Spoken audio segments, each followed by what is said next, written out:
Assalamualaikum warahmatullahi wabarakatuh. Selamat berjumpa dengan Bapak anak-anakku kelas 10 MIPA yang Bapak cintai dan Bapak banggakan. Semoga kalian sehat walafiat semuanya. Amin ya rabbal alamin. Sebelum pembelajaran, marilah kita awali dengan berdoa. Semoga dengan berdoa kita bisa diberi pemahaman, diberi kemudahan, dan diberi kelancaran dalam pembelajaran fisika kali ini. Berdoa menurut agama masing-masing dimulai.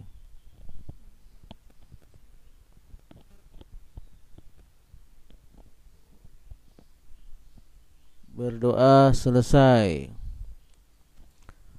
Materi fisika kali ini adalah tentang vektor, yaitu tentang SK dan KD. SK itu standar potensi dan potensi dasar dan indikatornya, dan besaran vektor, penjumlahan vektor, analisis vektor, dan perkalian vektor.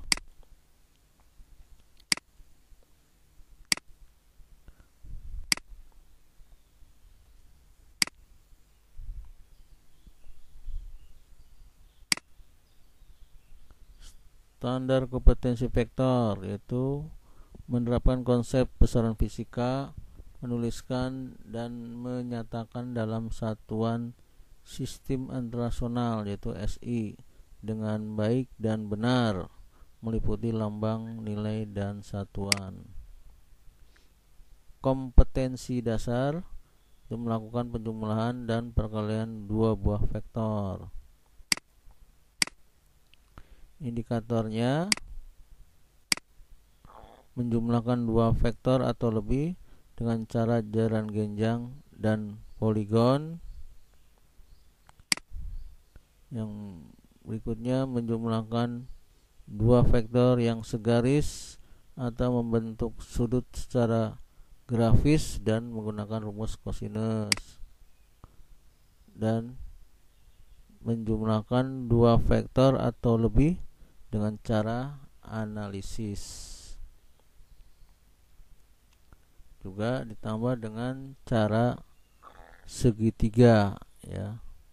Penjumlahan vektor dengan cara segitiga. Berikut besaran vektor. Pengertian besaran vektor.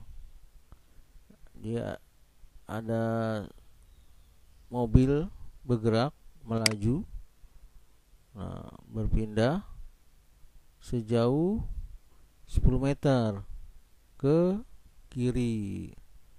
Jadi ada nilai dan arah. Simpulannya mobil berpindah 10 meter ke kiri. Kemudian ada seekor kelelawar terbang ke atas dengan jarak 15 meter terbangnya, lalu membentuk sudut 30 derajat. Jadi kelelawar terbang bergerak 15 meter, arahnya 30 derajat terhadap sumbu X, atau ini dari garis yang horizontal, atau ini anggap tanah, ya, sumbu X. Jadi kesimpulan dari kedua gambar ini apa nih? Jadi ada nilai dan arah. Nah, ada nilai dan arah inilah kita sebut dengan vektor. Jadi besaran vektor adalah besaran yang mempunyai nilai dan arah.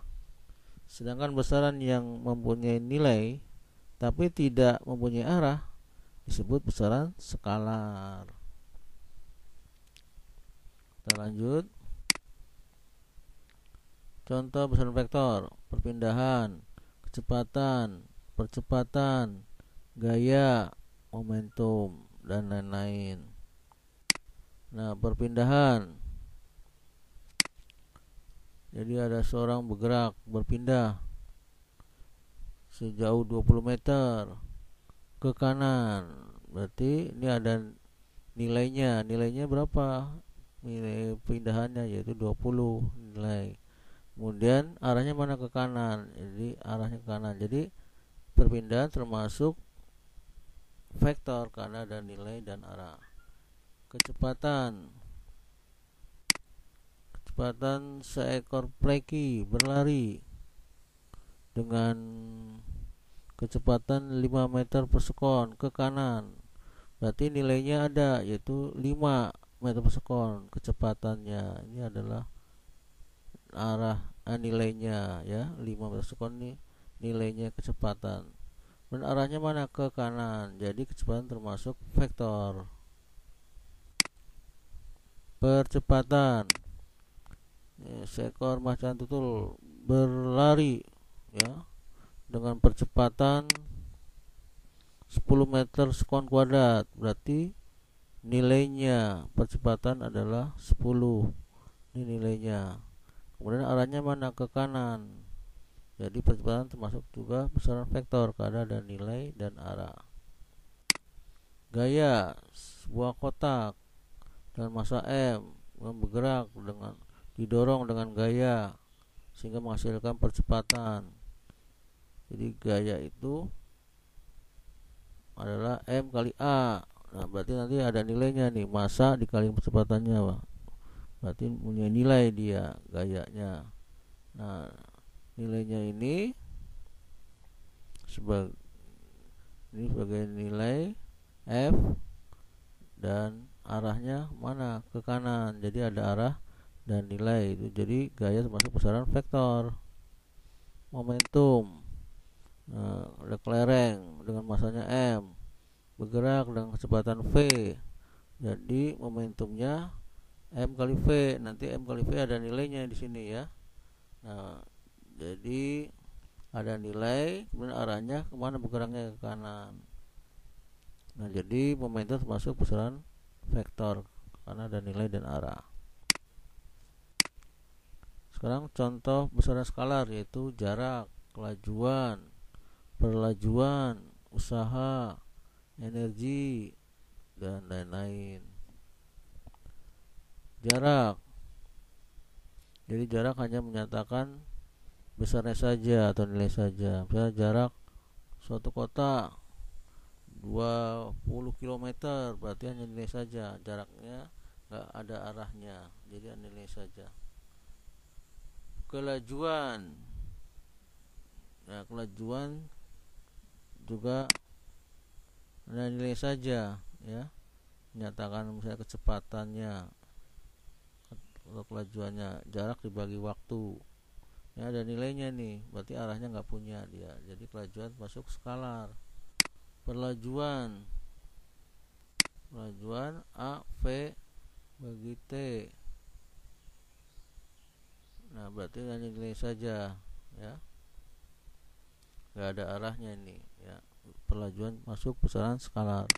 Usaha F W sama dengan F kali S ya, ini punya nilai saja, tidak mempunyai arah, jadi usaha masuk juga skalar. Energi, nah energi potensial, nah itu nilainya saja yaitu M kali G kali H. Ini kita hitung berapa nilainya, berarti arahnya nggak punya dia. Jadi energi termasuk, jadi potensial termasuk skalar.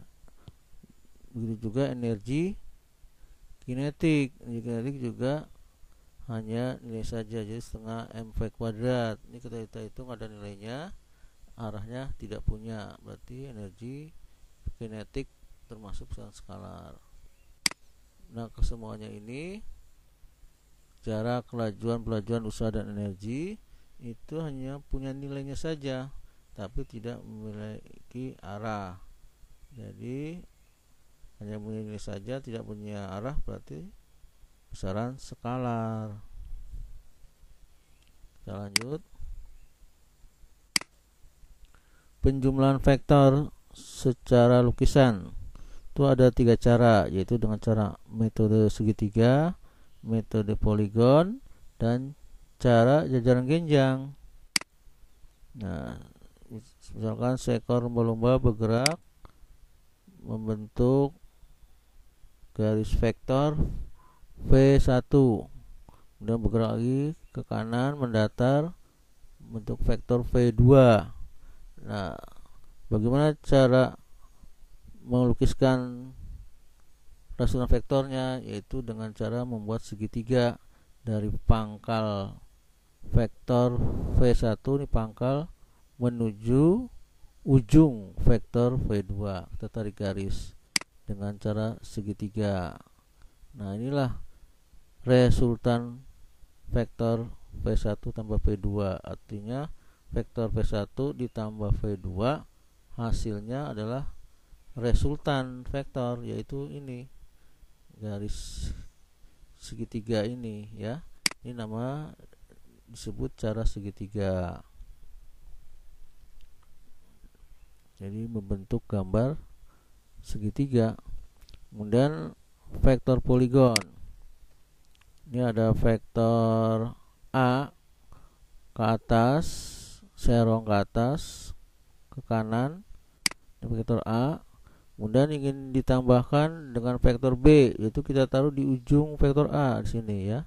Vektor B kita tambahkan vektor B di ujung vektor A. Nah, vektor B. Lalu kita ingin tambahkan lagi vektor C-nya, ditaruh di ujungnya di vektor B. Vektor C arahnya serong ke atas ke kiri, serongnya ke atas ke kiri. Ini vektor C. Nah, ini ditambahkan lagi dengan vektor D, ditaruh lagi di ujung vektor C. Nah, taruh vektor C ini ya. Ini taruh vektor D ke bawah, arahnya dia vektor D-nya tegak lurus ke bawah. Nah, hasilnya bagaimana resultannya?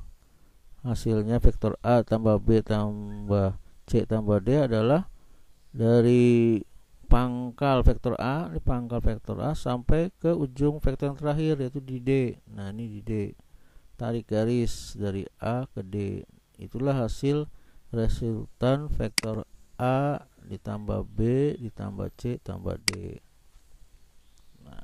Nah, ini caranya bisa bervariasi. Boleh kita mulai dari B dulu, tambah D misalkan ke bawah, ditambah C, ditambah A.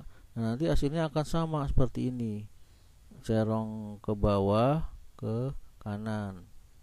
Tapi jangan lupa arahnya jangan diubah. Arahnya ini serong ke atas, ini harus ikutin ke atas, dan besarnya atau panjang vektornya jangan diubah juga ya, harus sama. Vektor B arahnya ke kanan mendatar, ini juga panjangnya jangan diubah, arahnya jangan diubah. Nanti hasilnya akan sama ya. Kalau panjang dan arahnya tidak berubah, nanti hasilnya akan sama seperti ini. Ke bawah vektornya, ke kanan bawah serongnya ya. Nah, sekarang cara jalan genjang. Nah, ini cara poligon namanya.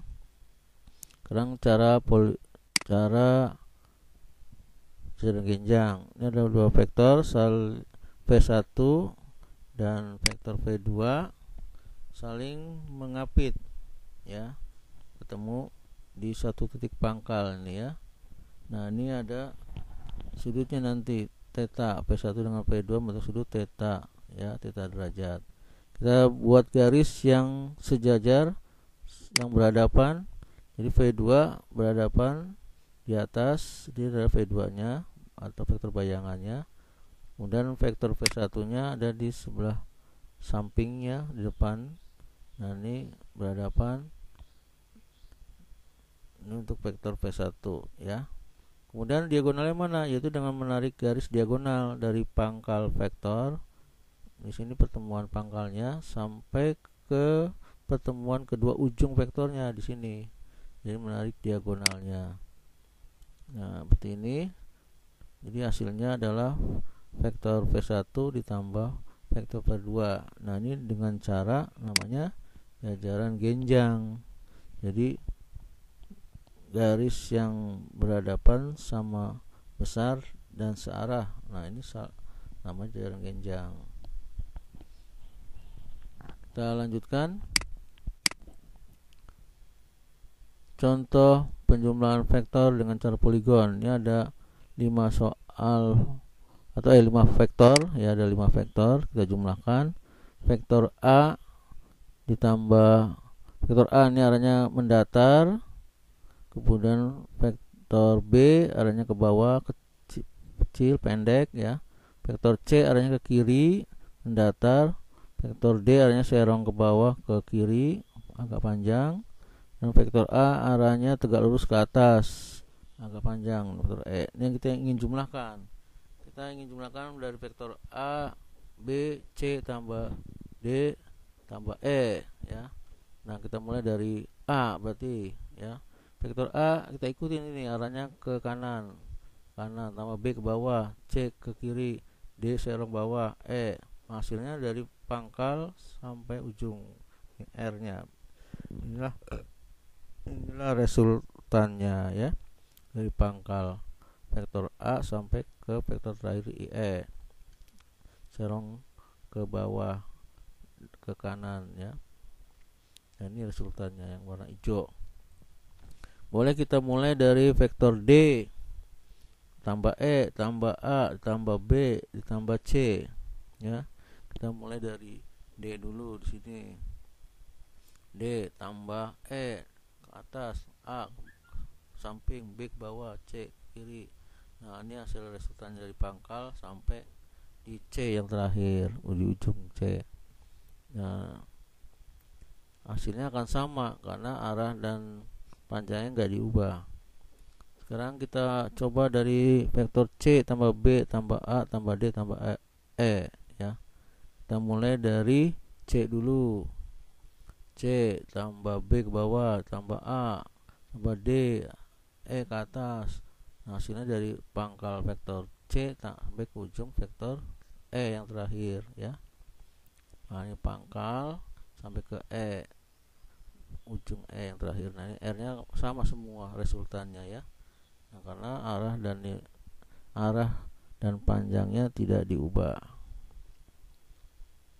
Nah, kita lanjut. Nah, ini kamu harus menghafal tabel sinus kosinus untuk sudut istimewa seperti ini. Jadi sudut istimewanya adalah sudut 0 derajat, 30 derajat, 45 derajat, 60 derajat, 90 derajat. Contoh, sudut 30 derajat berapa nilai sinusnya? Yaitu setengah untuk sudut 30 derajat. Sudut 30 derajat berapa kosinusnya? Yaitu setengah akar 3. Sudut 60 derajat berapa sinusnya? Yaitu setengah akar 3. Sudut 60 derajat berapa kosinusnya? Yaitu setengah ya. Sudut 90 derajat berapa sinusnya? Yaitu 1. Sudut 90 derajat berapa kosinusnya? Yaitu 0 ya. Sudut 0 derajat berapa sinusnya? Yaitu 0. Sudut 0 derajat kosinus berapa? Yaitu 1 ya. Nah, ini harus kamu hafal untuk menyelesaikan masalah soal-soal fisika nanti. Penjumlahan dengan kosinus. Nah, kita buat dengan cara jajaran genjang. Vektor V1, V2 saling mengapit bentuk sudut theta derajat. Kemudian sudut yang berhadapannya V2 di atas kita buat sama panjang dan searah. V1 juga sama, kita buat garis yang sejajar dan sama panjangnya. Kita buatkan resultannya. Ini R-nya. Kemudian ini titik O-nya, titik tangkap. Kemudian ini ujung A-nya.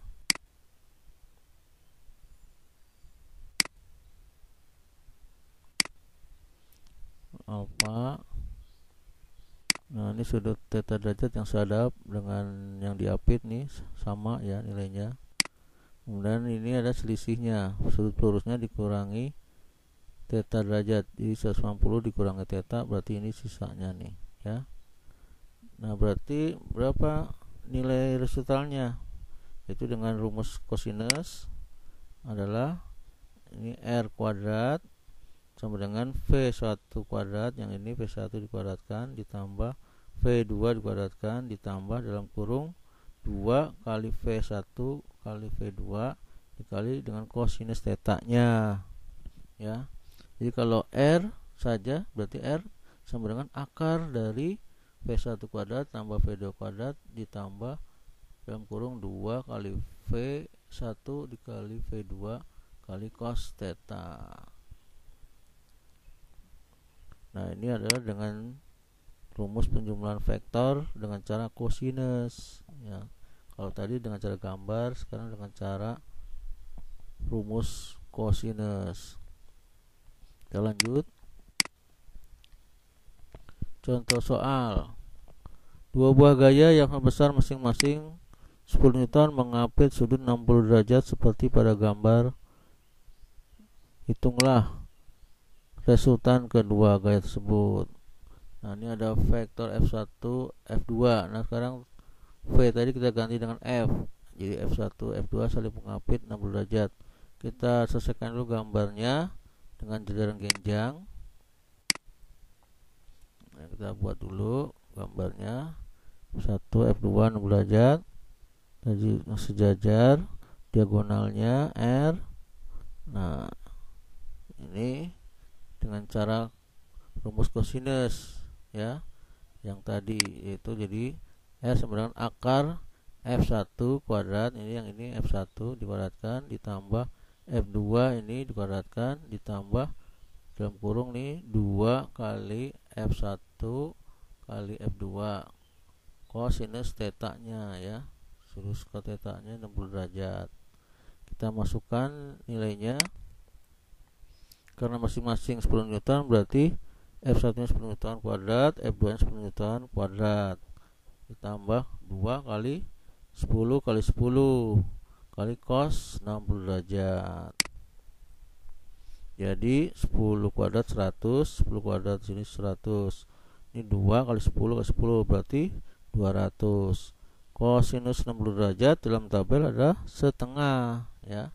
Setengah berarti 100 tambah 100, 200 dikali setengah berarti 100. Jadi 100 tambah 100 tambah 100 jadi 300 Newton. Nah, 300 Newton ini bisa kita uraikan ya, atau sederhanakan lagi ya. Jadi 3 kali 100. Angka 100 kan 10. Jadi 10 akar 3. Nah, akar 3 nya tetap enggak ya. Boleh juga kita hitung akar 3 nya dengan kalkulator. Akar 3 di kalkulator berapa dikalikan dengan 10. Nah, itu nanti hasilnya ya. Boleh 10 akar 3 sampai sini, boleh juga diuraikan sampai desimal ya dengan kalkulator.